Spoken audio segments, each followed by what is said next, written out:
nthawi zonse muzipezeka chani. Ndiye kuti siku ili anapezeka kuti Hava ali busy konza izi akuti anapezeka kuti ali yekha. Ndi pamene Satana anapezerapo mwayi pamenepo. Ndiye kuti Satana Mulungu anawuza musamasiyane chifukwa mukakhala awiri Satana sakusalowa. Nthawi zonse muzikhala limodzi. Chimakupangirani nsanje chimene mukunjoyera inu amanjoya. Kunalibe kuti akudwala, kunalibe kuti mphawi, kunalibe kuti chovala iya ikansana kakuwawa ayenda kalamba, kunalibe aya sukulu mazo sukulu ndi mavuto sukulu ndi umphawi itu. Haleluya. Zonse zili bwino sukulu inde, koma kunali timapangira sukulu kuti kapena nzakhale pabwino fandi kuzeni zinali zili bwino. Yesu anawuzidatu musamasiyana muzikhala limodzi. Koma siku ili Hava anapezeka yekha. Satana ananamiza kuti tayabwera Yehova anakuzani kuti msamadya zipaso zonse za munda muno. Ndiye pale ndipo yamba Hava ataona njoka ikuyankhula anadawa. Njoka ikuyankhula njoka imayankhula ali nkati moganiza kuti njoka imayankhula. Satana waliponya funso lina, kodi Mulungu anati msamadya? Ndi Hava akuganiza kuti njoka imayankhula. Hello my njoka ikuyankhula. Njoka imayankhula. Akuganiza choncho funso lina, kodi Mulungu anati msamadya? Msamadya ndi Hava anatuza kuti tizidya. Haleluya. Anatuza kuti zati tizidya chilichonse. Koma tisamadye mtengo umodzi wokhawo umene uli iweyo. Anthu ena masokoneza osamene saliziwa Bible bwino amanena kuti ponena kuti Yehova anatuza tisamadye mtengo umenewo amatanthauza chigololo. Ayi. Haleluya. Haleluya. Si chigololo ayi. Si chigololo pa zifukwa izi. 1. Yehova ngati munthu wapanga chigololo m'Bible, Yehova amanena kuti wakuti anapanga chigololo. Hello. Bible silibizi. Uyeni uyu Loti atapulumuka anapita kuzowa. Ana ake anamwesa mowa anagona naye. Bible inanena anagona ndi ana ake. Bible silibabisa ena anagona ndi zinyama m'Bible. Bible imanena Hava sanagone ndi njoka yayi, chinali chipaso chenicheni. Azikhala anagona ndi njoka, Bible inakanena. Ziphunzitso za Satana zimene zikubwera masiku ano zimanena kuti chinali chigalala. Chinali chipaso chenicheni. Fundo number 1. Chifukwa Bible mtakapanga chigololo, Bible imanena. Ndakuwuzani kuti msonkhano utangobwera kuzangopanga launch, tikubwera nso kuzapanga misonkhano kuzaitambalasula Bible. Chifukwa apa nthawi inachepa ana Mulungu ukundikuziwisana chabe kuti we are coming back. Ngati mene Yesu ananenera ndikupita, but I'm coming back. Because we are coming back. Pompano malo ake amene ndikusayimanso ndi pompano kuti Bible tizaitambasule bwinobwino. Yesu sakufuna nake akaonongeke. Yesu sakufuna migowi akaonongeke. Amene akaonongeke akhale kuti wasankha. We are coming back. We are just launching. Tukupanga launch chabe. Koma nthawi yosatambasula Bible bwinobwino kuzakhala nthawi yofusa mafuso ikubwera. Amainda bambo sichinali chigololo iyashi. Sichinali chigololo. Ziphunzitso za satanic zimene zimanena kuti Hava anagona ndi njoka. Ayi, azikhala kuti Hava anagona ndi njoka. Migowi. Bible inakanena. Komanso point number 2. Yosonyeza kuti sichinali chigololo. Chinali chigololo anadya chipaso ndi. Nchakuti atadya chipaso ndi anatenga zipaso zina kampasa mwamuna wake. Atampasa mwamuna wake, Mulungu anatumiza ngelo Gabriel. Anafika. Hava leda tulukani munda. Tuluka. Leda anawatulusa. Munda muni mene munali mitengo. Munali mitengo iwiri. Bible makamba za mitengo ingati. Iwe. Haleluya. Mtengo huu wa uchimo isao ndi mtengo wa zipaso za moyo. Zipaso za mtengo wa moyo. Muna mitengo iwili. Ndi akuti mmene anajira mtengo huu amayenera kuti afe. Chifukwa chani? Mulungu ananena kuti mukazadya muzafa. Ndiyeno azikhala kuti ali munda momo. Anakadya zipaso za mtengo uchani wa moyo. Ndiye kuti mmene azikhala kuti akudya zipaso za mtengo wa moyo. Ngasi zipaso ndi mtengo wa moyo. Anthu wasana kafaso. Ndiye zimene Yehova ananena kuti mukazadya mukanafa. Sisi ndakachitika. Koma bwezi anthu angokhala benimo. Koma bwezi mavuto atalowa. Atabulungu. Bwezi ti anthu tikungokalamba. Kansona kokoro. Kapanga ngozi pwa miendo watioka. Kafuna kafu. Koma chifuka chakakudya mtengo wa moyo. Kazingo kumana ni mavuto koma osafa.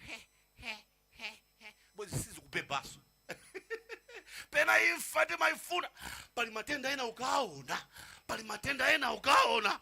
Oma yankula kuti ambu yangu ntenga kapume. Haleluya. Haleluya. Azikhala kuti ali munda momoja akudyaso chipaso cha mtengo wa moyo. Bwezi anthu imfa sikulowa.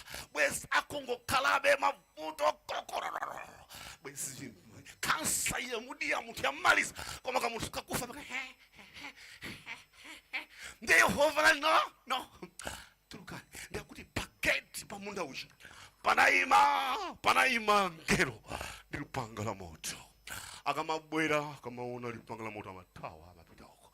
Kupeza kudakalowa munda muja akaja mtengo wa moyo. Ndiye kuti sakatani. Anthu wasamafa. Zinali zipaso zenezeni. Zipaso za imfa. Komanso chipaso cha kuzisa za mtengo wa moyo. Ata Mulungu. Fundo number 2 imene. Fundo number 3 imene ikusonyeza kuti sichinali chikololo. Ndiye kuti oyera mtima akazafika mene Yesu akubwera m'buku la chivumbuluso. Chifukwa mtengo wa moyo Yehova anabwera anazautenga anapita nawo kumwamba. Ndiye kuti oyera mtima m'buku la chivumbuluso 24 akuti akazafika kumwamba Yehova azawalamulira adye zipaso za mtengo wa moyo. Ndichifukwa chake nthawi imeneyo imatenda azakhala atachoka. Nthawi imeneyo masoka azakhala atachoka. Ndengakhala azadye mtengo wa mtengo wa moyo. Kumwamba ndikazafika auli mwezi ndi mwezi tizakhala tikumalya zipaso za mtengo wa moyo. Nde imfa tifeka kuti imfa sizabwereranso. Amayenda bambo munda mwa Edeni Hava sanagone ndi njoka yashi. Koma siku limene anaja kumwamba kunakhala ndi chisoni choopsa. Kumwamba kunakhala chisoni chachikulu. Kunakhala ngati kuti akuonera filimu angelo Yesu Kristu Atate. Apanga bwanji mwana wathu Hava. Apanga bwanji Adamu. Ndi pamene amatenga kumanya. Kumwamba kunagwa chisoni.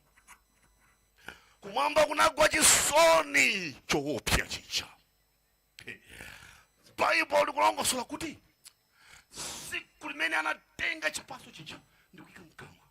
Kumwamba kunangoti ngati kuti mpira ukamamenyedwa nde muli ndi penalty. Mpira wavuta nde muli ndi penalty. Nde penalty icha ikupezeka kuti mampasa player wanu odalidika kuti akende kuti akuchinye. Nde akazaulusa kuti timu yonse kuti waulusa. Pamene Adamu ndi Hava anangodya chipaso chikuti ka kumwamba kunangoti ndi Bible linakuti kumwamba kunagwa chisoni. Ndipo kunalamulidwa kumwamba kuti kusakhalenso nyimbo. Angelo kumwamba akamakhala akuimbira Yehova usana ndi usiku. Amayenda mambo kumwamba mkakawerenga buku ayankhula chivumbulutso akuti mpando wa Yehova umazungulizidwa ndi akuluakulu 24 elders amakhala akutamanda Yehova usana ndi usiku. Oyera, oyera, oyera, oyera, oyera, oyera, usana ndi usiku amakhala akutamanda mwana wankhosa. Koma siku limene Adamu ndi Hava analya mtengo analamulidwa stop, sitikufunanso, sitikufunanso. Amayenda mambo siku limenelo angela anauza Yesu ndi Mulungu kumwamba anauza kuti ichi nyimbo sizikukomanso. Adamu ndi Hava wazitengera masoka ndi chifukwa yake kuli masoka siku lapansi, ndi chifukwa yake kuli maliro kuli siku lapansi, chifukwa yake azimayi azimunawo apita manda, amayi nasala namavutika ndi ana, ndi chifukwa yake tiana tating'ono tikumabadwa ndi matenda ena kubadwa akufa alima ata Mulungu ndikamaona mene ziko latembereredwera anthu ena kubadwa basi kungulu kungopeza kungulu lofira anthu ena kumapita kumakawapha auti awagulise alubino. Ata Mulungu ziko lapansi zinayamba kuchitika zinthu zachilendo. Ziko lapansi linatembereredwa mene Yehova analikonzera, ndi chifukwa chake mabusiness anayamba zinthu zinayamba kusayenda bwino, umphawi unayamba kulowa, njala zinayamba kulowa.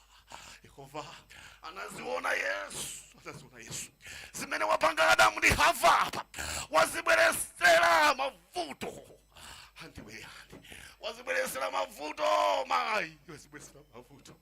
Ata Mulungu mpoto ya uchimo ndi imfa. Mulungu amaona kuti anthu awa azakhala mavuto mpaka na kufa kwawo. Anayankhula Yobu kuti wobadwa ni mkazi iwe ukhala moyo wovutika mpaka na siku la kufa kwako. Moyo uno ndi wakhuta ni mavuto, mapeto ake golo kumanda. Amaida mambo palibe. Yesu anaziona zimenezo, chifukwa Yesu mtima wake unasweka, chifukwa Mulungu kumwamba mtima wake unasweka kuti apanga bwanji Hava. Nawachenjeza ngati mene Yehova wakhala kuchenjezera migowi, ngati Yehova wakhala kuchenjezera pambuzati, ngati mene Yehova wakhala kuchenjezera palombe, ngati Yehova wakhala kuchenjezera amaindi Hava, mtima wa Yehova umasweka. Ukaona mwana wake wachenjezedwa koma akukanika kupanga chisankho, mtima wa Yehova umasweka. Bible ikutimusa kuti zitachitika zimeneza amaindi bambo kumwamba kunali silence, kunali chete kumwamba kwa masiku 7. Akatayimba ngelo iwe chete, akatakula nene hoyera iwe chete. Ova amaona mavuto usaneneka, amaona mavuto usaneneka. Ata Mulungu chifukwa kitika tipange ichi chosagwira ena naona anthu ena obadwa aja tatifupi kafupi chonchi wina wakana kumana naye ifeyo ntchito satilemba wakula basi tianthu tikatatifupi zikula pansi inaone tinendosha chani ena kumatambira anzawo ena kumadia anzawo basi namba Yehova anaziona anaona zikula pansi lazungulizidwa ndi masoka kumwamba. Nyimbo sizinakome, moyo sunakome, Atate sanafune kumva china chonse chifukwa chani Adamu ndi Hava wasankha imfa malamu sankha moyo. Mulungu tempatadusa masiku 7 auti ngelo anayankhula mawu. Pali ulemba wina anakuti ngelo anayankhula mawu kuti kodi limbuli muganiza kuti ulemba wina zinake Ellen White amandilembera bwino kwambiri ndana kuti angelo anafusa kuti muganiza kuti pamene Mulungu amapereka mwana wache kuti pita ukafere migowi, pita ukafere Malawi, muganiza kuti it was simple like 1+1. Ndenda ndalemba mawu mchizungu hapo mawu akuti Said the angel, think ye that the Father, kuti atate, you did up, anapeleka mwana wake, the dearly beloved son, mwana wake wokondedwa mmozi yekha, without struggle, opanda mupweka. It was out of struggle. Panali kondo muntima. Kuti Yehova lolele, kuti Peter, mwana wanga, ukawafele alimbuli. Peter, ukawafele ya Maranatha, aja matandazikana kumaranatha, ukawafele. Peter, ukawafele antoku Malawi. Peter, ukawafele antoku Palombe. There was struggle. Munali kondo kusweka ntima. Mtima wa Yehova. For God loved the world. Kama jifua Yehova anakonda zikola basi. Kama Yehova jifua anakonda muntu kwa mpili. Amaida mambo. Yehova makukondani. Yehova makukondani. Ndifua Yohana na dabwa. What manner of love. Kwa chikondi cha banji chimenechi. Chikondi cha banji. Yehova kulolera mwana wake Yesu Kristo. Kubwela kuza kufela. Kwa chikondi cha banji. Amaida mambo. How did it was with his struggle? Was it without struggle? Afusa. Muganza zinazopeka. That no. It was even a struggle with the God of heaven. Mungu mamba munali nkondo mumtima mwake. Ndiye asiyalimbuli. Yehova nakata kulolera kuti tife. Zikoloselife. Yehova nakata kulenga santu ena bwina. Hallelujah. Hallelujah. Hallelujah. Makwia. Hallelujah. Hallelujah. Yehova nakata kulenga santu bwina. Kama Yehova chifukwa anakonda zikola basi. Nchifukwa ya Yehova anatuma mwana wake. Kuti anthu asafe chifukwa mpotea uchimo. Ndifa. Yehova anatuma mwana wake. Mwana wake Yesu Kristu. Amaya mamuna mambo. Yesu Kristu amene zikolonse asanalenge zikola pansi. Zikola pansi italengedwa kuphatikiza kumwamba. Angelo onse amakhala pamwamba pawo. Yesu wake soma sewera. Ndi Yesu oposa ma president. Ndi Yesu oposa wina alliance amene zikola pansi. Yesu ameneyo ndi amene analenga zikolonse pansi. Ndi amene anaperekedwa kukhala mpaso. Yoda zatifere ilo ndi. Amaenda mambo ndiye kulemba wina mvekere chifukwa chani anasankha kuti Yesu abwere. Chifukwa angelo anakatha kubwera. Haleluya. Angelo anakatani? Anakatha kubwera. Ndipo kumwe angelo amazipereka. Bwanji tipite ife. Ndiye amauza kuti mukapita inuyo imfa yanu ikakhala yopanda phindu. Ikakhala yopanda chani? Mawa amene mwagwire. Imfa yanu ikakhala imfa yopanda chani? Phindu. Ndale chifukwa chani? Ndiye Aefeso akuna kuti imfa ya angelo inakakhala yopanda phindu. Chifukwa pamafunika amene analenga anthuwo kuti aperekedwe nsembe kuti anthu apulumuke. Angelowa sanakulengeni inuyo. Angelo sanalenge zikola pansi. Zikola pansi amene amalilenga mukakawerenga m'buku la Yohane chapter 1 verse 1. Akuti iye pachiyambi kunali mawu. Haleluya. Ndipo mawu anali kwa Mulungu. Ndipo zonse zinalengedwa ndi Mulungu mawu. Ndipo Mulungu mawuyo anazakhala thupi nazagwada nazabadwa pakati pathu.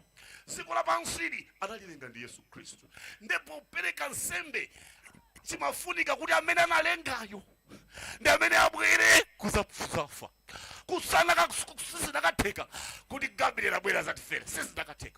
Sizinakatheka amaida bambo kuti angelo tina tibwere. Sizinakatheka. Pamafunika amene analenga yo apite kuti zikola pansi lipulumusidwe. Amaida bambo pamafunika Yesu kuti mukhalire moyo. Pamafunika Yesu kuti ndikhalire moyo. Chifukwa kukhala wopanda Yesu ukukhala koma ndiwo wakufa. Palina libe njira ina iliyonse. Pala anthu ena amapembeza anthu ena amapembeza bahula.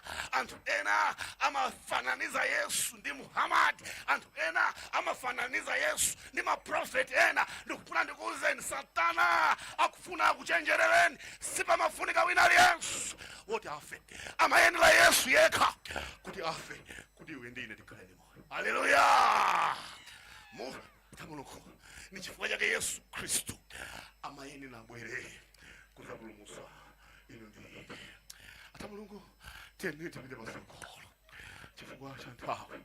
Tipite patsogolo tifuna titseke phunziro lathu lero. Ata Mulungu chifukwa Yesu anabwera kudzabadwa mwa Mariya. Chifukwa Yesu anabwera kudzabadwa mwa mkazi Mariya. Atabadwa mwa Mariya. Atabadwa mwa Mariya. Ndi mucha abadwa ayamba kukula. Mmene akukula Yesu Kristu, iye anabwera kuti azafe imfa anthu asafe afe. Ndi wina akumanena kuti timafatu. Ife tinafesi tikufatu. Chimachitika ndichi. Satana amagwirisa ntchito zinthu zikati zitatu: matenda, imfa ndi umphawi. Satana zida zake ndi zimene zonso. Kukubweresera matenda. Pakhomo matenda mbwe. Kenako abambo afa. Kenako amayi afa. Kenako umphawi zinthu kuyenda. Satana zida zake ndi zimenezo. Ndi Mulungu Tate ndi Mulungu Mwana ndi Mzimu ndi akumwamba anaona Satana pa dziko lapansi wamba kupha anthu. Imfa anthu amba kumwalira. Anthu amba kudwala. Anthu akamwalira akuwatenga anthu akuwaponya kumanda kuwakwirira. Satana mati amene ndathana naye. Satana kwake kupha ndi kuwononga. Ndi Yesu Kristu ananena kuti chimene chikufunika ndipite ndikathane ndi imfa imene Satana akuvuta nayo anthu anga. Chifukwa atabwera pa dziko lapansi anakumana ndi imfa maso ndi maso. Satana ndi Yesu anayimikana maso ndi maso. Kenako Yesu Kristu ali munda mwa Getsemani. Satana wafika ndi asilikali a Chiroma. Ni muja Petro anatulusa mpeni ndi kukhapa asilikali wa Chiroma. Yesu anamuwuza kuti Petro, ife nkhondo yathu siyo menya ndi zidayi. Nkhondo yathu ife, nkhondo yathu ineyo ndabwera kuzafa kuti ndife ngati mmene munthu akufera. Ndikafa ngati mmene munthu akufera ndigonjesa imfa. Ndi ndipita kumanda kumene Satana amatumiza anthu kuja. Satana akapha anthu anga amatumiza kuti kumanda. Ndena nayenso ndikufuna ndife. Asiyeni usatachosa mpeni wako. Tachosa mpeni wako. Ndizifuna nakatha kuita na angelo kubwera pano ndikupha asilikali wonse. Siku linakatha kuyaka hili. Koma Petro ndikufuna Satana kumakuphani naneso ndife. Satana akakuphani mukumapita kumanda naneso ndipite kumanda. Komweko kumene imfa imapanga makaniko naneso ndipite komweko. Amayi na mambo ndi chifukwa Yesu anazipereka na mangidwa na ponyedwa na mangidwa nsalo kaponyedwa kumanda. Atapita kumanda Yesu anakakumana ndi imfa maso ndi maso. Ndipo imfa anakaikanyanga kumanda kucha naigulula mano. Amayi na mambo Yesu nazukako. Yesu atazuka ndi pamene amayankhula mawu pa Mateyu 28 akuti mphamvu zonse zakumwamba ndi zadziko lapansi zapasidwa kwa ine. Chifukwa chida chimene Satana amadalira ndachigonjesa. Ndagonjesa imfa tsopano. Ndipo ndili ndi mphamvu zakuzunza anthu onse amene ali kumanda. Chifukwa yake onse amene akhulupirira mwa ine ngakhale angamwalire kupita kumanda adzazuka. Chifukwa ndayigulula imfa mano. Ndayigulula imfa. Ngati imfa ikubwera pakati pathu kayatenga mbale wathu musamadandaule. Chifukwa Yesu anayigulula kale mano. Azikhala Yesu sanazuka kumanda bwezi tilibe hope, bwezi tilibe chiyembekezo, bwezi tilibe chiyembekezo. Koma Yesu anapita kumanda daladala. Anapita kumanda daladala. Anakakumana ndi imfa maso ndi maso. Ndi akuti mmandamo Yesu Kristu anakasiyamo mphamvu yakuukira. Kuti yense amene wapita kumanda ngati ali ndi zina la Yesu Kristu azizwa siku lina azatuluka mu manda. Amainda bambo Yesu wabwera mdziko lapansi wabadwa hakukhala siku lina hakukula hakucheka matama ni mambo yake. Satana anapanga upo siku lina anamugwira Yesu Kristo. Anamugwira Yesu Kristo. Atamugwira Yesu Kristo ndi akuti amamukwapula ndeti anthu amuseka tazimai uyo kwapula uyo taona ndera nafika pasazi iwe umapulumusa anzako umapulumusa akufa umazu sakufa iwe umazu sa china Lazaro iwe umapulumusa tazipulumusa weka bantandapo tazipulumusa bantandapo ndi Yesu akuti nanga ndikazipulumusa ino yomupulumuka. Haleluya. Halo ine ndikazipulumusa ino yomupulumuka migowi ino yomupulumuka ine ndikazipulumusa ine sindizipulumusa tukena ndife chifukwa ndikati sindifa mukapita kumanda inu mwapitiratu inu. Haleluya. Sindikufuna kuti mukapita kumanda mupitiretu. Ndi Yesu Kristu anamugwira nayamba kummenya ndi chimene amamenyera ndi chindachika apa ichi pachizungu amachicha kuti fulcrum. Amaika zimatayala kusokolo kwakeko amaikako tinthu sina ngati mbeza ngati mbeza komata zisulo mbeza zake zisulozo amazipenya ngati mbeza ndi akamamenya pa ndi anamanga pa mtengo Yesu Kristu. Anamanga pa mtengo Yesu Kristu. Mtengo ndi kummanga Yesu Kristu amenepo ndi akuti akamanga anayima silikali wina mbali ndakamenya pa zimbeza zicha zimakakola thupi la Yesu. Ndi wina akamenya akakoka amakoka kumozi kung'amba thupi la Yesu kumozi ndi amamva kuwawa mayo kwa mwana wanga sindikufuna mwana wanga akazakumane ndi zimenezi menya. Ndi Yesu amaperekera abensa ndi akamenya wambali amenyaso wambali. Ndi Bible kuti asanampachike pantanda ng'amba ndi zisulo msana wake unseu kunyenyenya kumakanga kuti akuyandikira mkati mwa mafupa. Yesu sana tawe ndi pamene amaperekera abe menyani chifukwa anthu anga ena uchimo wawo ndi olowerera mkati. Anthu ena moyo wawo ndi uhule wawo unalowerera mkati. Sasulani mene mungasasuli ndi auti amamenya akamasasula. Yesu ati menyani anthu anga ndifuna apulumusidwe pena paliponse kufikira pena paliponse. Anasasula zolembeza kuti anasasula namenya Yesu Kristu. Yesu akuperekerabe akuti ndikasiya anthu anga sapulumuka. Anthu anga siku lina zamve zachikondi chimene ndili nacho akazakhala pa post office. Atachoka pamayina bambo Yesu Kristu akuti paziko lapansi analibe chilichonse. Zinthu zimene Yesu anali nazo paziko lapansi zinali zinthu zitatu basi. Amayina bambo Yesu zimene anakumana nazo paziko lapansi ndi misomali ndi chimtandacho. Yesu sanachoke ndi chuma chilichonse. Sapato imene amavala chi Jesus chimene yeye anafunako paziko lapansi ndi kupulumusa inu ndi ine. Taganizirani zimisomali za 6 inches zitali kumazikoma m'manja mwa Yesu Kristu kandi chihamala cha 14 pounds. Kumenya mbali kukoma mbali achina mbali ali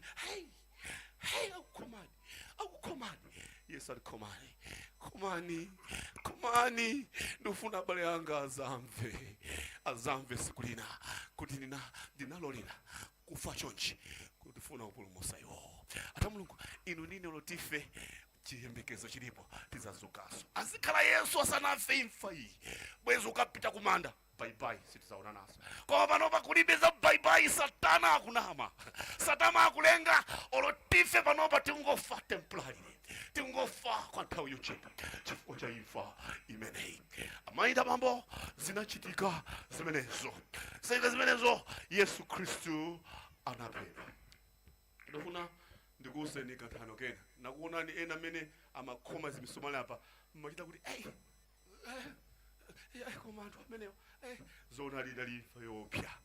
Koma ndofuna ndikuuseni za Yesu wina imfa thano ina ya mkulu wina na Yesu anazicha kuti nali Yesu kunali ku China na Yesu analizichula zina Jesus na Yesu ndi anali na Yesu atali ndi ophunzira ake. Ndi anawuza ophunzira ake kuti inenso ndifa ngati mmene anafa Yesu uja. Yesu anafera anthu ake, nanenso ndifa, nanenso zinang'ani na Yesu. Zinachitika, nkhani yochitika. Ndikuti ku Chinako mkuluyu anaziperekanso akuti nanenso mulikhome ndendendende ngati mmene Yesu anakhomedwera pa mtanda. Nanenso ophunzira anga ndikufereni. Ndi anamtengadi kankhomadi pa mtanda. Msomali ka na Yesu mayo ophunzira ake koma nde nase Yesu atamatikonda, Yesu atatikonda. Ndi anati ineyo ndikufuna kuti imfa yangayi izapose imfa ya ndani ya Yesu wa anthu azikolose amene anazuka uchi. Ine yanga ipose ikhale yowawa kwambiri. Mukazandikhoma pa mtanda muzabwerese acid mmamziwa okakuthira pa acid chikopa chimata chimachoka. Ndakuti anana kuti muzatenge chigubu cha acid muzabwere nacho pa mtanda pangapo pamene ndikuthatha ndi misomali muzandiwotche ndi zimazi za acid. Ndakuti ineyo chikhungu changa chichisachoke kuti nzaonese kuti ndimakukondani kwambiri. Ndakuti atamukhoma pa mtanda anabwera ndi acid wawo nawonso kuzamutira kuti asida mawawa ndi analira kupirira pa mtanda. Kristo ake amusatira ake koma amene ndi Yesu wathude avutika kwambiri kusiyana ndi Yesu wa Bible onja watu avutika kwambiri okhulupirira ake ameneyo. Ndine mene ndimawerenga nkhani imeneyo ndi mene Bible ndimalizirira ndina mawu pompo kuti uyu anavutikadi koma avutika mwabule. Yesu uyu wavutika mwachani? Mwabule. Chifukwa chani? Inu achira Gabrieli amafuna kuti azatifere koma nawuzidwa kuti mukafa koma anthu mukafera mwachani? Mwabule. Imfa yanu yakhale yopanda chani? Chito. Chifukwa pakufunika Yesu amene analenga dzikolo. Osati munthu wina woti wongobwera nanesa ndivutike nanesa ndife. Inde ufa akupha koma imfa yako sitipulumusa. Imfa imene inatipulumusa inu ndi idamaida wangu ndi imfa ya Yesu Kristu Nazalayo. Ndimawerenga pena pakenso akuti ku satanic nakonso kuli Yesu. Ndena mkamango pemphera kuti zina la Yesu ku satanikiso kuli wina wakeso Yesu amazitcha ku Yesu. Ndi mukamapemphera pemphero lanu muziti tikusiriza pemphero lathu muzina la Yesu Nazaliyo wa ku Nazareti. Osati Yesu kwabwera anthu ena akuzipasaso mayina a Yesu. Soka ndilo uyanamuthira asidi uyu patafika masiku 3 sanazuke mmanja. Koma nkhani yokoma ndiyakuti Yesu amene analenga dziko lapansi weniyo manda ake khomo lake lili pululu. Saliso manda Yesu watu manda anapukasuka. Siku la chitatu Yesu na ukramo amainda bambo Yesu amene akufunika woti ndine ndimusatire ndi ameneyo. Ni mayankhulanso malo ena kuti pali anthu ambiri amene anaphedwa chifukwa cha mawu a Mulungu. Achina Paulo anaphedwa chifukwa cha mawu a Mulungu. Paulo imfa yake inatipulumusa ife. Halo? Paulo imfa yake anamtenga ndikumwika pamwala ndikutenga nkhwangwa ndikuphwanya magazi koma sikuti imfa ya Paulo inandipulumusa inayi. Petro na Yesu anampachika Petro miyendo mmwamba mutu pansi koma anamkhoma misomali na Yesu anafa kufa koma imfa ya Petro sina pulumusa. Mau awa tende werenga na book lochedwa God's Amazing Grace page 171 akuti mau akuti the sufferings of Christ mazunzo a Yesu consisted in physical pain. Yes, anamva inde zowawa koma akuti the sikuoneka bwino chakula pa ujenipo pa screen ipo chikukulapo engineer mwachikulisa kwambiri. Okay, ndiwerenga pa laptop pangapa anzanga muziona pamenepo akuti if the sufferings of Christ ngati mazunzo a Yesu Kristu in physical pain alone, azikhala kuti Yesu mazunzo ake kunali kungomva kuwawa misomali, bwezi kuti imfa yake ndi chimozimozi ndi imfa ya Petulo ndi imfa ya Paulo, bwezi zili chimozimozi. Haleluya. Koma imfa Yesu Kristu ati kukhomedwa misomali ndi kuphedwa kake akuti ndi akupiza kuti then his death was no more painful than that of the some of the martyrs. Martyrs ndi aja anaphedwa aja, bwezi imfa yake sikusiyana. Ndi akupitiza kuti but apo akuti payeropo, but the bodily pain, akuti kumva kuwawa kwa misomali kwa Yesu Kristu was but a small part of his agony. Adi misomali ija ndikumenyedwa kuti timamva chisoni kuti mwaona misomali koma wavutika Yesu mwaona. Akuti mazunzo amene ajawo kanali ka percentage, kanali ka gawo kachabe ka mavuto a Yesu Kristu. Mavuto a Yesu Kristu anaposa pamene paja.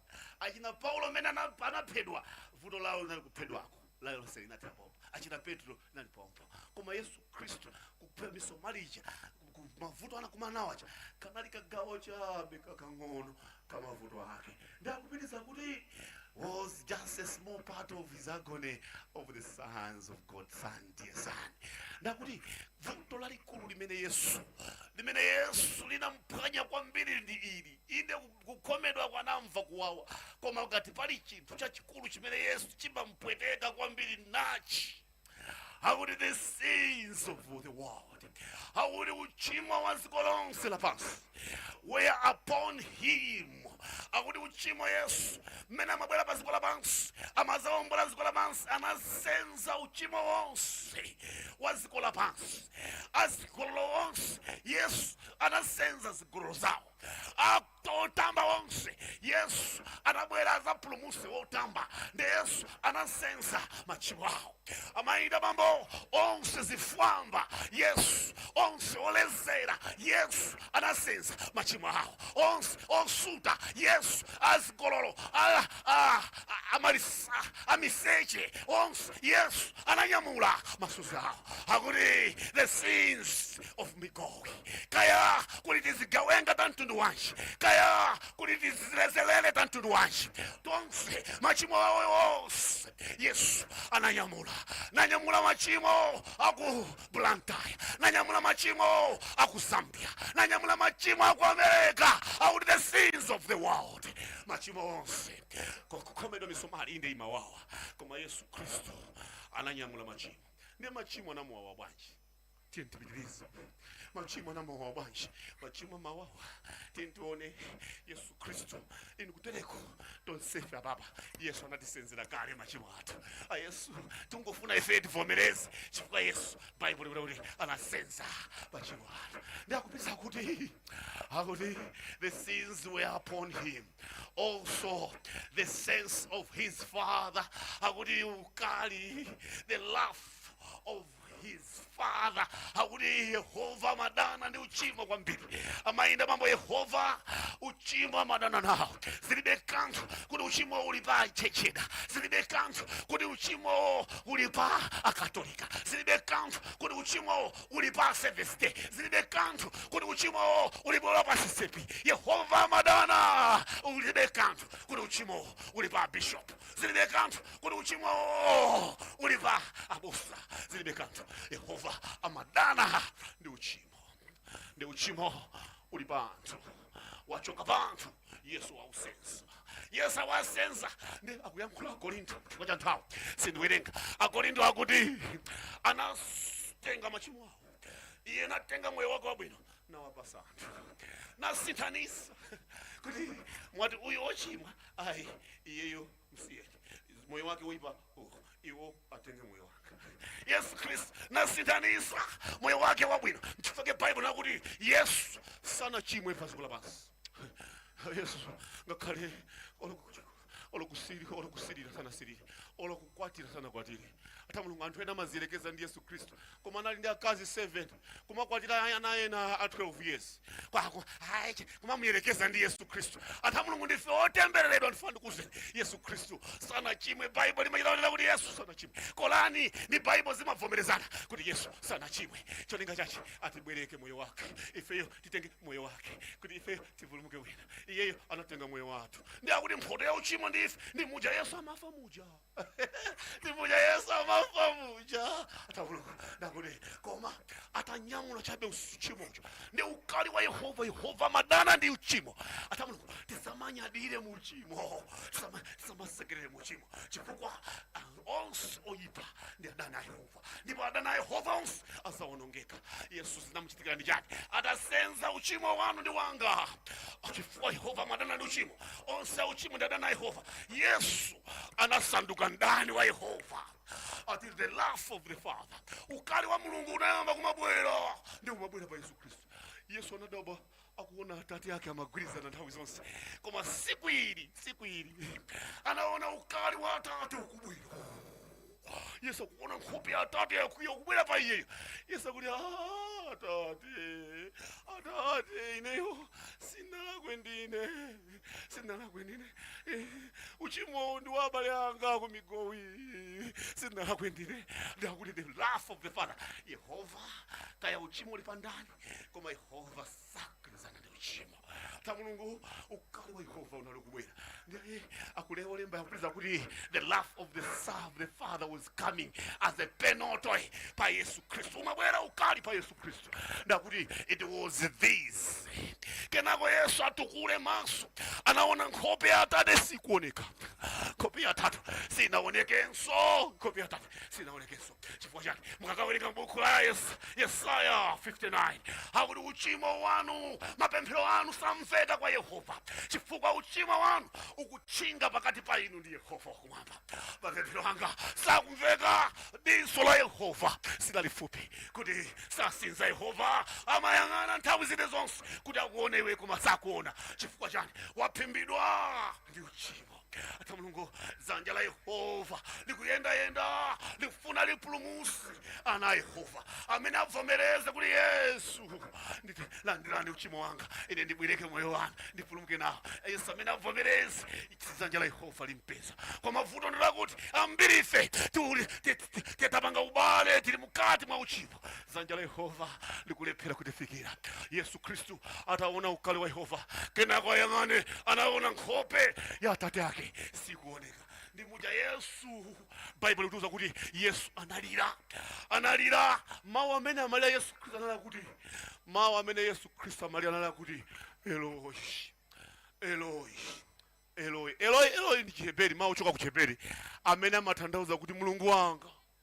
Yesu ataona nkhope ya atate sikuoneka, poyamba anayiona itapanga ukali, atasenza uchimo wanu, atasenza uchimo wanga. Abale, Yesu ndi bwenzi lanu. Abale, Yesu ndi bwenzi la bwino. Musalole msonkhano uno ute, musanamulandire Yesu kampulumusi wanu. Yesu wasenza uchimo watu, ndi atate amba kumukwira iye mala mukwira inuyo. Atabunuka mala mukwira inuyo. Atate anayamba kukwira Yesu Kristu. Ukali kupita pa Yesu Kristu. Iwe uchimo wachi. Iwe mulungu amadana ndi uchimo. Yesu Kristu ndangotenga kuti abale anga apeze moyo. Ndakuti ali mkati mwachocho akuti nkhope Yehova sinaonekesa. Ndiye Yesaya ukomenda kuti uchimo umachinga ngati koma. Uchimo uli ngati koma.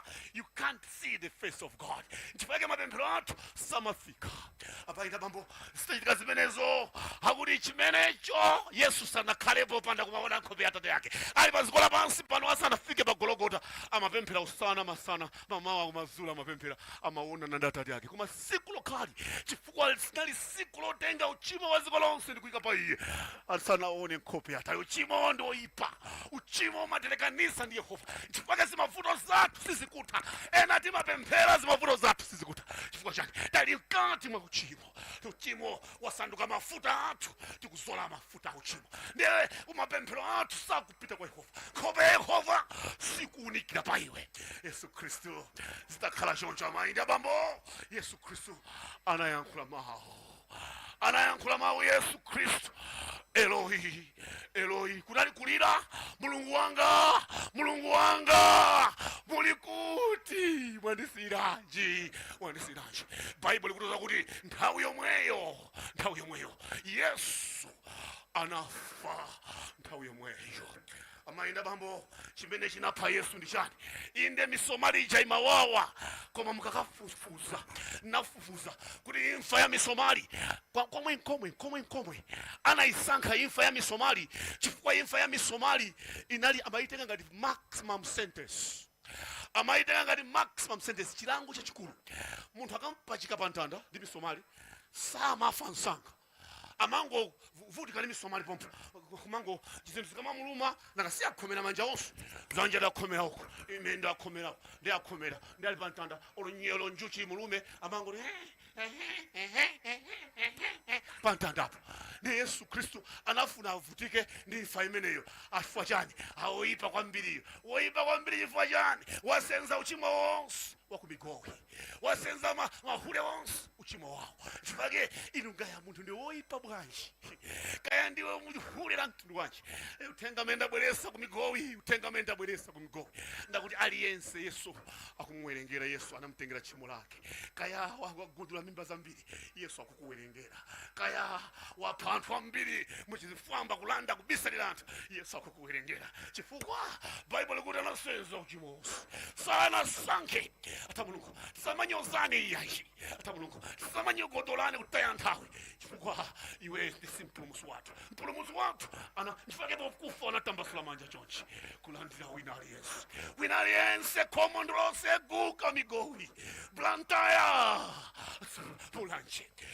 mulanje tiolo Afrika sikolonsi Yesu Kristu anatambasula manja wake. Kaya ndo chimo mtundu wanji Yesu akuti mwana wanga bwera chifukwa nasenza uchimo wonse. Yesu Kristu akuti koma ndi ulemba wina nati ndimalize ulemba wina nati mbukula lochedwa the 3600 anana page 106 nati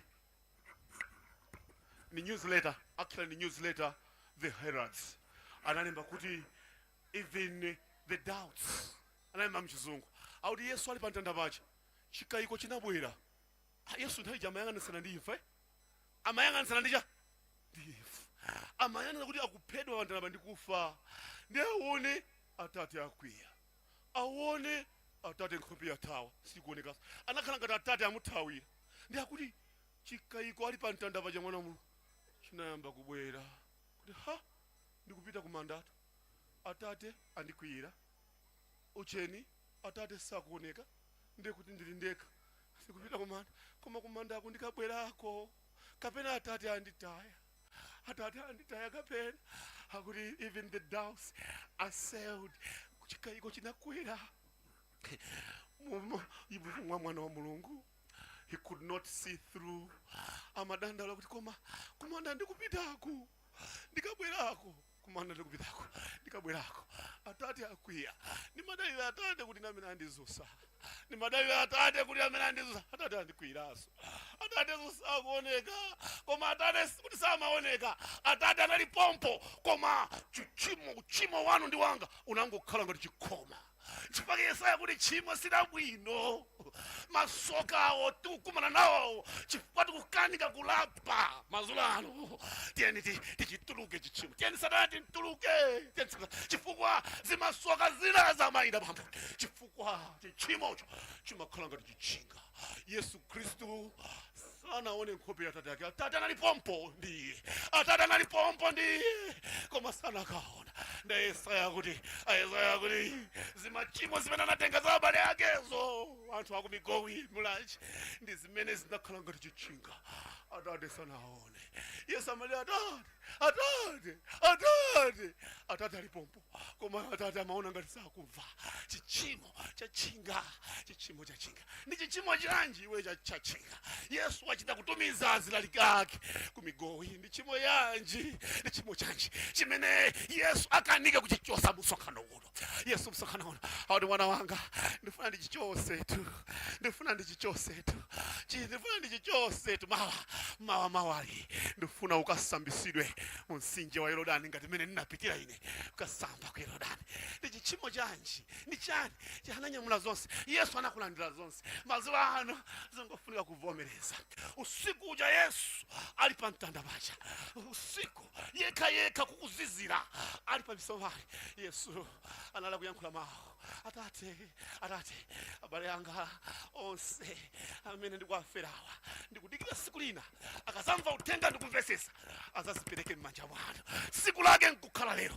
anthu Mulungu chifukwa Yehova wakusunga ndi mwayi ena webwezi utafa kalekale unapanga ngozi yopya iwe ngozi yomweyo anzako anafa ngozi yomweyo COVID yemweyo uja analusa anzako ena anapita mbirimbiri koma Yehova iweyo wakusunga ndi moyo ndi cholinga msonkhano uno Yehova waubweresa ndi cholinga amayindi amambo tisaganize kuti nza chifukwa sisi kuziwika ena nani na nza la mawu alosanalione mazulo ano ndi siku labwino ndikufuna mazulo ano tikamapita Satana masoka ake akagwereka uko ife tikufuna tikakhale m'manja mwa Yesu Kristu mazulo ano Yesu akuti kodi mwana wanga softly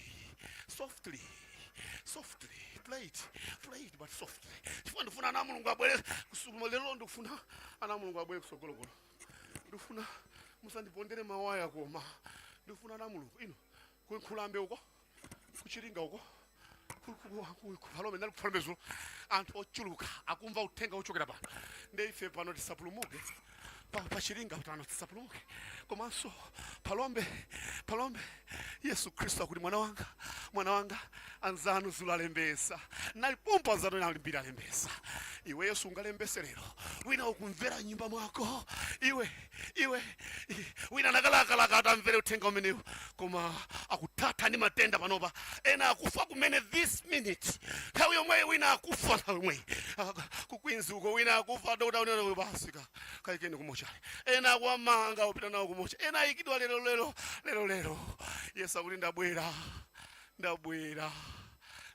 mwana wanga ndikufuna ndikuchosere chimasoka msonkhano uno unakonzedwa lero tikuseka ndikufuna ndifunse onse kuti amene akuti Yesu Kristu Yesu ndikufuna siku la lero muziyenda nane Yesu munandichosera kale Satana ngodinamiza kuti ndinochimwa mawa ulaliki ndikalalikire mawa ulaliki mawa mubwere mawa musalephere kubwera kaya muli kuphalombe mbwere peze minsi mubwere mawa ulaliki ndilalike mawa munthu wache ndausaka kuti Ambuye sanadane nawe Ambuye ali mbali yako Yesu ali mbali yako ena mukuziteka kuti ino simungalandiridwe ayi Ambuye ali mbali yanu mazulo ano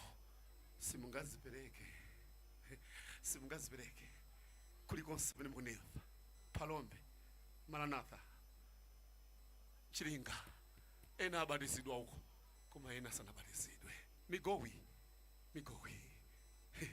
ubatizo lipo mawa ubatizo wa ukulu kwambiri ndifuna ndifunse amene akuti abusa ile lolo ineyo ndifuna ndiyambe kuyenda ndi Yesu Kristu ine ndayima kale kusogolokolo ngati nanunso kuli kufuna kwanu tayimani kupereka ulemu kwa imfa yofunikira iyi mukayime pamene mwaikhalapo kaya uli kumigowi ima kaya uli kuphalombe ima kupereka ulemu kwa imfa imeneyi mazulo ana anthu Mulungu ndikuseka msonkhano pano ndifuna ndi ma-ushers mukhale ndi zolembera ndikufuna ana Mulungu abwere kusogolo kuno siku omaliza uno Yesu akuti amene azandikana pamaso pa anthu nanenso nzankana pamaso pa Atate kukana Yesu Kristu pa msonkhano uno ndikuzikana wekha ata Mulungu pali anang'ono ayi amene zaka zanu sizinafike 13 amene zaka zanu Ambuye udaliseni Mulungu udalise mbale wanga Mulungu Pastor Nsuka bwelani mzalandire ana Mulungu Pastor Nsuka come sasunga kama ata mulungu amene akuti ineyo lero ndikufuna ndilandire ubatizo umeneyo mwati ulimawa koma ana ng'ono amene zaka 13 sizinakwani sitikuchita zibwana pano yayi musabwere muloledwa kumapemphera nafe koma sikuti mubatizidwa chifukwa sitimabatiza tiana timafuna munthu akamasankha asankhe kuti nzeru zili bwinobwino ngati ukuzimva kuti ine Yesu wandipulumutsa Yesu wanditeteza ndikufuna madzulo ano ndipange ubale ndi Yesu Khristu tayenda limodzi chepesa ndi pemphero ndi kumayenda monyadira tabwerani kusogolo kuno mene nyimbo ikuyimba tamabwerani ine ndafika kale kusogolo Pastor Nsunga akulandireni Yesu ali kusogolo kuno ndifuna ndikuzena ta mulungu Yesu Khristu sikuti iweyo ukasiya kuzipereka ndi kuti Yesu akhala Yesu ayi Yesu akhalabe Yesu ata mulungu alipo wina amene akuti ndikuyembekeza ola atakhala mmodzi ola awiri ola atatu azalumikizane ndi gulu limene ndi kusogololi bwera mwana wanga bwera mwana wa Yesu Khristu Yesu ali kusogolo kuno akulandireni alipo ena amene utabusa ubatizo wa mawawo ndikufuna kuti ndikhale nawo uchimo wandikwana ndazunzika kokwana ndikufuna Yesu Khristu mpulumutsi wanga akhale nanu mene nzatha kubwera kusogolo kuno simungabwere kodi kumbuyoko simungabwere kodi kusogoloko simungabwere kodi uko simungabwere kodi Yesu Khristu akuyitana ino ana mulungu anzatha kubwera ambuya udaliseni chemwali anzatha kubwera atu inu bwanji nanga inu bwanji amijamale mbesa aja bweraniso amene mukubatizwa mawu onse aja amene ena mwakhala mu mpingo muno nthawi simunabatizidwe koma ubatizo ulimawa bwerani muzabatizidwe Yesu Khristu tikuma mulungu akudaliseni nonse amene mwakonzesera kuti mbatizidwe mene anzathu akubwera limba mtima pali ena akukayika mkati umo tango mugwira nzako akuperekeze ngati muona kuti iwe ukuchita manyazi tango ntenga nzako kuti asendiperekeze ndikuopa kuyenda ndekha ata mulungu tanyamukani mene ana mulungu akubwera kusogolo kuno tabwerani kuti tikhale ndi chikonzesero cha ubatizo wathu ana mulungu akubwera Yesu Khristu akuyitana Yesu akuyitana tabwerani musaumise mtima wanu Bible likuti pamene muzamva mawu anga musaumise mtima wanu nkhondo namenya kale nkhondo nagonjesa kale misomali nabayidwa kale mwana wanga usiferanji migowi naziwa kuti muzipereka manja mwa Yesu Khristu naziwa chifukwa Yesu Khristu akuti ndinapereka sina mane kanthu mene anzatha kubwera kumigowi kuphalombe mpange chimozimozi kuchilinga mpange chimozimozi bwerani kusogolo kuti mawa tiziwe chiwerengero chanu kuti ubatizo ukhala waukulu bwanji mawa tikhala ndi ubatizo waukulu kwambiri mene ana mulungu akubwera nanunso bwerani musaumise mtima wanu chifukwa Yesu Khristu akudikira inu ana mulungu umene akubwera kodi simungabwere ana mulungu pamene launch ikumalizika pamene launch ya maulaliki ikumalizika simungabwere ana mulungu umene anzatha kubwera mbali batabwerani Yesu akuyitana mbali kumbuyo uko Yesu Khristu akudikirani amen ana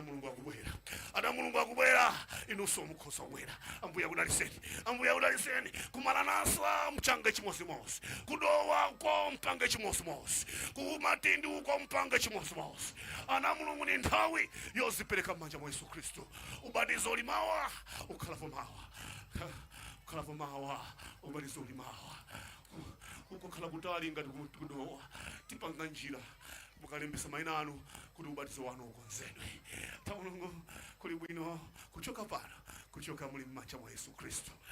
Mulungu bwera Mungu akudalise naziwa kuti ana Mulungu mubwera Yesu akuti amene ali wanga amva mawanga ndipo mumuona akubwera amene ali wanga koma amene ali wadi abunde ali mbisa mtima satana munamiza koma ali amene ali wanga amen sister Yehova akudaliseni ata Mulungu ana Mulungu akubwera amen amen amen ata Mulungu na tafulumirani nthawi yoti tiseke sopano koma tisakusekereni kunja iyashi tisakusekereni kunja chemwali Yehova sana nanu Yehova kufuna mkurukirane Yehova kufuna muyambirenso bwino Yehova kutega kuti wachita zambiri kutega kuti wasokoneza zambiri bwera ena kunyamuka kubwera ena kunyamuka kuzibweza tango limba mtima satana agonje yenda ubwere kusokolo kupezeka malo ano sunapezeke mwangozi sonkhano uno sunapezeke pano mwangozi koma Yehova nakonza bwera na Mulungu kuti titsekere sopano ndifuna nditseke koma ndikumva kuti pali wina amene muli nkhondo mu mtima mwace ndikumva Pastor Nsuka ndifuna mbwere kuti mutipempherere muyankhula mawu pang'ono abusa kenako mutipereke m'manja mwawo koma abusa sanasekere koma iwe usakhale kunja Yehova sana pange nawe udani Yehova sana kugwire tabwerani Pastor Nsuka akubwera kusogolo kuno kuti atiikize m'manja mwa Mulungu ayankhula mawu pang'ono kenako atipereka m'manja mwa Mulungu koma amene Pastor Nsuka uyankhula bwera ngati kuchita manyazi yakona nzanga ndasetiye ndiperekeze hosa ina amene akugwira msakane mwaperekeze kupapena zimachitisa manyazi amene akugwira nikono Mungu zone zanga yafuna ndiperekeze ungunyamaka naye kubwera naye Pastor Nsuka yankhulana na Mulungu awa okondedwa chakomera Yehova Mulungu wako mwamba kuti tsiku la chiweruziro lisanafike chakomera kuti ayankhule nanu chakomera Mulungu kuti apereke ndikuonetsera chikondi chake kwa inu ndine okondedwa nthawi ino pamene posachedwa Yesu Kristo akubwera mu ulemerero wake uthenga umene waperekedwa pano isafika nthawi anthu adzaufuna uthenga uwu koma suzapezeka wamwayi ndi amene apanga chisankho nthawi kapena chitseko chisanasekedwe mafuna ndikudandaulire m'bale wanga Mulungu wanga pamene ulipo ngati ukumva kuti Yehova Mulungu msonkhano uno waupanga chifukwa cha moyo wako bwera kutsogolo kuno inu amene mukuyang'ana za malaitsi kutsogolo kuno mungathe kuthimisa m'bale wanga Mulungu wanga bwera kutsogolo kuno posachedwa Yesu Kristo akubwera posachedwa Yesu Kristo akubwera inu amene mukuona za malaitsi kutsogolo kuno mungathe kuwathimisa kaye okondedwa mafuna ndikudandaulireni siku ili msonkhano uno mungathe kuona ngati nzongocheza mungathe kuona ngati nzongocheza okondedwa msonkhano uno wakonzedwa chifukwa cha moyo wanu komanso chifukwa cha moyo wanga bwera m'bale wanga ndifuna ndipereke just a minute ndifuna ndipemphere nthawi yatha just a minute alipo mmodzi just a minute alipo mmodzi just a minute alipo mmodzi bwera m'bale wanga Mulungu wanga bwera Yehova Mulungu akufuna kupulumutsa moyo wako just a minute 55 seconds alipo mmodzi kuseuko alipo wina amene akufuna kulumikizana ndi abale ndi alongo awa ali kutsogolo kuno ambuye akudalitseni bwerani kutsogolo kuno ambuye akudalitseni alipo mmodzi 40 seconds alipo mmodzi 40 seconds alipo wina bale wanga bwera kutsogolo kuno ambuye akudalitseni bwera mbale wanga chipulumutso ndi wekha usayang'ane za zako usayang'ane za abale yako usayang'ane za neba panga za chipulumutso cha moyo wako 30 seconds alipo mmodzi 30 seconds alipo mmodzi ambuye akudalitseni bwera mbale wanga bwera Mulungu wanga bwera Mulungu wanga ambuye akudalitseni 25 seconds alipo mmodzi 25 seconds 20 seconds alipo mmodzi bale wanga bwera kusokolo kuno ambuya kudaliseni bwera mbale wanga bwera mulongo wanga 15 seconds alipo Mos 15 seconds alipo Wina 15 seconds 10 seconds ifuna ndipemphere koma ngati mumtima mwako ukumva kuti Yesu akuyankhula bwera kusokolo kuno ulumikizane ndi abale ndi alongo ali kusokolo kuno 5 seconds alipo Mos 4 seconds alipo Mos ambuya kudaliseni bwera mbale wanga bwera mulongo wanga ndikufuna ndipemphere koma ndisanapemphere ndimafuna ndikudandaulireni alipo ena munalembesa kale koma mukufuna kuti mubatizidwe bwerani kusokolo kuno pamene ndikupemphera chifukwa tifuna tikufotokozereni titero ndithu kuti kumaliza mwambo umene umachitika kuno ku Migowi okuza mpingo wa Seventh Day Adventist omwe ndithu ndi day number 6 mapemphero amene akuchitika kuno amene akuchita kuti Migowi revival ya mpingo umene wa Seventh Day Baptist ndi mwambo umene wakhala ukuchitika kuno kuyambira la Mulungu libe lapitali kufikira tsiku la lero ndi mmene afotokoza ndithu kuti mawa mwambo umene akakhala akumalizitsa pamene ndi pa Palombe Teachers Training College kumeneko ndi kumene ndithu kukakhale mwambo onse kumalizitsa china chilichonse chimene chakhala chikuchitika kuno ndi zimene zikuchitika pano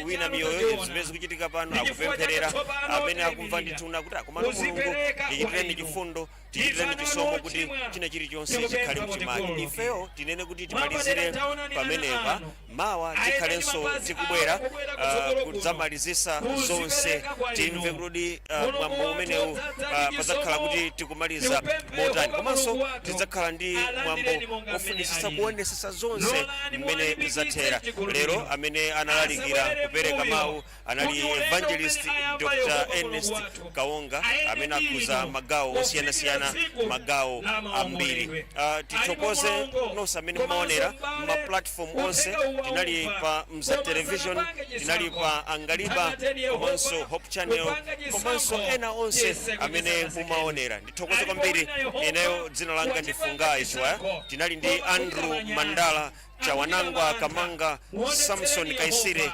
komanso Merina Pearson amene tinabwera kuno ndi ena onse amene atiperekeza kufika kuno kufikira pamenepa kufikiranso mawa 7:30 mudzakhala pamenepo pamene tidzakhala tikumalizisa kukwangula china chilichonse chimene chakhala chikuchitika kuno mwakoma nonse ambuye akudalitseni chipulumutso cha miyoyo yawo mtumiki wanu amene mwamugwiritsa ntchito tikumpereka m'manja mwanu mudalitseni mpaseni mphamvu ndi kuti Yehova mawu anu afikire Yehova dziko lonse kuti chikondi chanu